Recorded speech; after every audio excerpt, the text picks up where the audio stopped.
Hi, today on behalf of Robin Duncan, Vanessa Chan, Ryan Swartz, Chirk Yingtong and Taylor Bunning, I'm going to be talking to you about mumps. Specifically, its causes, symptoms, treatment and the evidence-based approach that a parent or caregiver should take when approaching the treatment of mumps. To start off with, I'm going to give a brief explanation of what mumps is. So mumps is a viral infection that affects the parotid glands, which is the salivary glands below and in front of the ears. It spreads through infected saliva. Some people can exhibit severe symptoms and others absolutely none. Now to the causes. Mumps virus causes you to get mumps. This antigen is an enveloped RNA virus that belongs to the genus Rubeolavirus in the family Paramyoxiriviridae. Once it enters the body, it starts to replicate itself in the upper respiratory tract until a certain amount of replications is met and that develops into mumps. The infection initially only starts in the respiratory system, but transient plasma viremia cause the virus to spread into other parts of the body.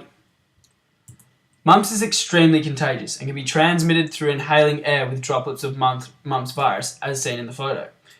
Fluid contact, sexual contact with a person who is infected, or even touching contaminated objects could infect someone as well. Now to some of the symptoms. A person who is infected with mumps will only start to show symptoms after a 15 to 24 day incubation period, with swelling of the parotid gland being the most obvious sign. In the early stages of the virus, a person may experience muscle aches, loss of appetite, headaches, a low-grade fever, and general body weakness. They will also find difficulty eating as well as joint pain. Typical symptoms in the later stages of the virus are a prolonged fever along with more difficulty swallowing. It's also not uncommon to see weight loss too. For more mature males, the virus causes the testicles to swell and enlarge, along with a feeling of pain and discomfort, known as orchitis, and for mature females, ovary inflammation occurs, leading to discomfort in the lower abdominal area. However, as mentioned previously, not all patients with mumps virus show symptoms. In extremely rare cases, encephalitis or swelling of the brain occurs as well. The treatment. Mumps doesn't have a specific antiviral treatment. Generally, mumps can be quite mild and is self-solving within 16 to 18 days. So most treatments are aimed at relieving and lessening the symptoms, with multiple treatments used at once being a common practice. The best evidence-based approach of treating mumps is medical intervention using anti-inflammatory drug ibuprofen, which is non-steroidal. So this can be medications such as Advil, Motrin, and Neoprofen. These medications are used to relieve the inflammatory responses in the salivary gland, hence reducing fever, swelling, and pain. Other analgesic antipyretic drugs such as aspirin, acetaminophen, and Tylenol can be used to ease headaches or discomfort.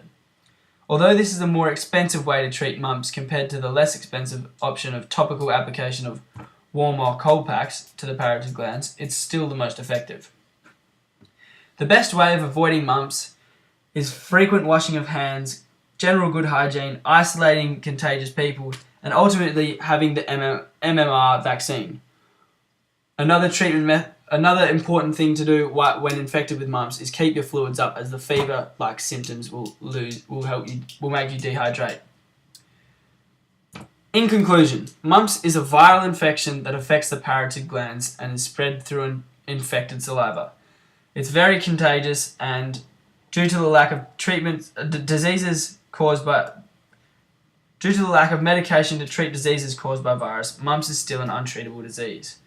The only treatment is to alleviate the symptoms. These symptoms are similar to those of influenza, so self-care and prescribed medications to relieve the symptoms is the best way to treat. No matter which treatments are used, the patient must be in isolation for at least 5 days to prevent the spread of infection. Usually, a patient with mumps is not hospitalized unless there are complications. If complications do occur, further treatment to target the complications are needed. Thank you.